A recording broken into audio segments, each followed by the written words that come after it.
Okay, hey y'all. So this is a video response to a comment that I got the last video I put out, which was Black Christian Wake Up. And it was from a person who has been a subscriber to this channel for a while. And they said they like all my other videos and stuff.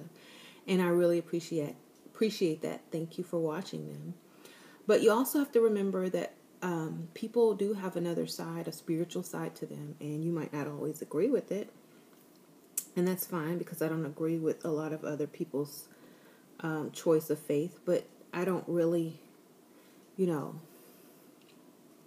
think that that's I don't really think that it should affect me any type of way, because each person's faith and religion is a personal thing. So if you don't like what I said about that, I don't think that Black Americans or blacks should be Christian, that's fine, because it's just one person's opinion. It's just my opinion.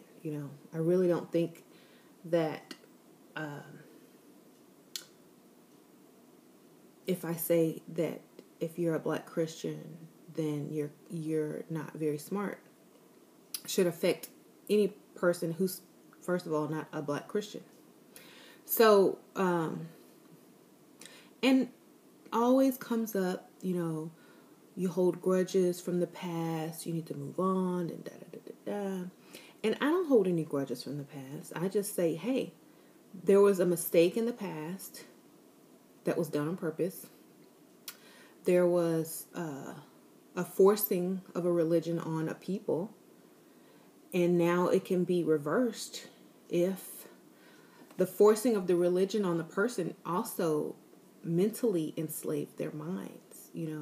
As a people, Africans did not believe in Jesus. Okay, we had our own spirituality.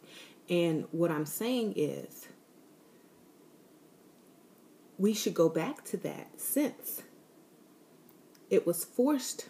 Christianity was basically forced on us and then pushed on us. Now that we have the freedom of,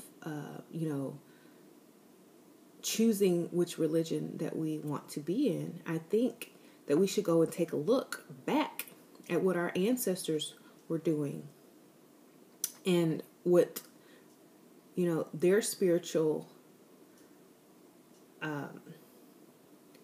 things in culture involved.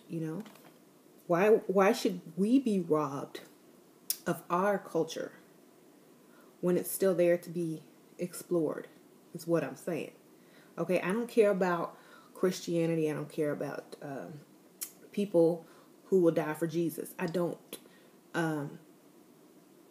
think that they should change their ways, because that's their culture, But if you were taken away from your country and forced into a spirituality that your ancestors were not cool with, and you got free many years later, and you say, hey, let me go on Ancestry.com. Oh, my great, well, you probably couldn't trace them back, because, your identity was also stolen. Oops, never mind. But let's just say you could, or you could get a DNA test that costs 5 times or 50 times as much as Ancestry.com. Let's say you could do that, which you can. You can get a blood test, and they can tell you which part of the world you came from, which region. So let's say you could just trace your bloodline back to a specific region, and it said that you came from, what's one of those European countries? Let's just say that you came from Germany. And you can say, oh, okay, well, I'm from this part of Germany. That's as close as I can get to finding my ancestor. So that's cool. Now, what were they, what did they do in Germany? Let me get back to my roots before I was, stolen and forced to be this strange religion That's now become the norm. What were they doing? What were my ancestors doing hundreds and hundreds of years ago in their spirituality? I just, I'm curious because, my identity and my culture was just basically stolen from me. I was kidnapped, and, I don't know who I am. So, and then guess what? If you find out that your religion or spirituality from there, it's much more nourishing and much more satisfying and much more empowering than the one that you were fed and force fed, then I'm pretty sure you're just going to gravitate back towards your original people's spirituality. Now, if you have someone who, deters you from that, saying, no, don't go read anything else, it's the devil. Well, you have to wonder who would keep you from knowledge, There's nothing wrong with learning. There's nothing wrong with learning, If it's our choice and anyone's choice to switch religions or give up the force-fed religion and go back to their original spirituality, then let them do it. And don't be mad at someone for suggesting it, It's not that we're angry. It's not that we're living in the past. It's just that we can't do what a lot of people can do. We can't go to Ancestry.com and look up Uncle Ethel. We can't do that. So the closest we can get to our spiritual and our cultural background is either a DNA test for our blood, for the region of the world that we live in, or revisit through our ancestry spirituality. That's it. So I'm sorry that you don't understand, because you couldn't. You really couldn't understand, because that didn't happen to you, It was funny the other day, I was on Facebook, and I was like, I'm trying to find, I'm trying to do research on my family tree, and da-da-da-da. And one of my friends said, oh, just go to Ancestry.com. Here's the link.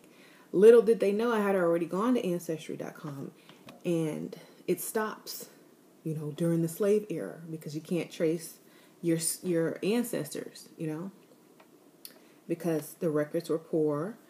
They don't submit slave receipts to Ancestry.com. So I couldn't.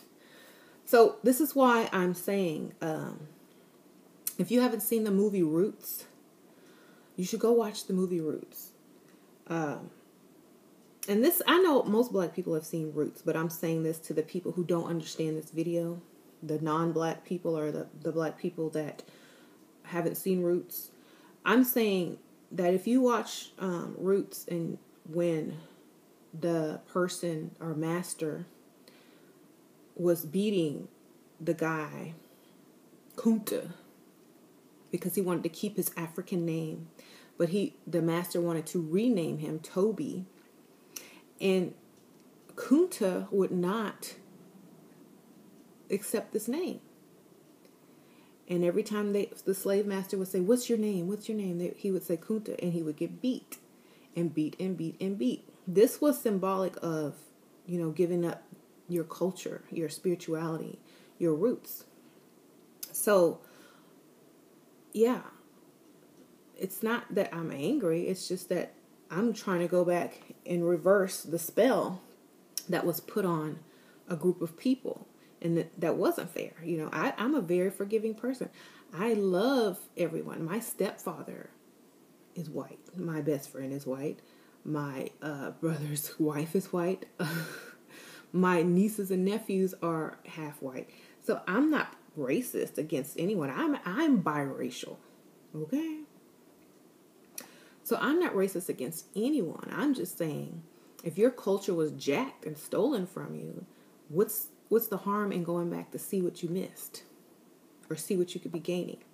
I'm not saying that, being a black Christian is the most terrible thing in the world, because it's not. I have black Christians in my family that I love, And if I were to say, okay, if that religion serves you well, if you are prosperous, if you're fulfilled spiritually, mentally, and it that's just the best thing you've ever heard, the best news you ever heard, if Jesus is it for you, then keep it. Because I wouldn't want to take that away from you if that was it. But it wasn't it for me. Because there was a space, or maybe, my DNA has memory, has cell memory, and doesn't accept it. I've never liked church. I've never been into religion, especially the Christian religion. I never liked looking up and seeing a picture of, this Caucasian man from the Middle East with a Hispanic name and said that this makes sense. Okay? Never. So what I'm going to do is go back to my roots, my spirituality, find out, well, I already know. I don't need to find out. And help other people who don't really see that they've been robbed, Now, what happened. It's the past, move on and forget. But still I see flyers and memes all over Facebook saying 9/11, never forget. Do you think the Native Americans are upset when their 2 teepees were burning? Do they make memes talking about never forget? Yeah, they do. But nobody spreads those. Okay. Anyway, I hope this doesn't offend you any further. I'm not talking about Jesus. Jesus is great for those who, who he's for. But he's not for everybody, sweetie. All right.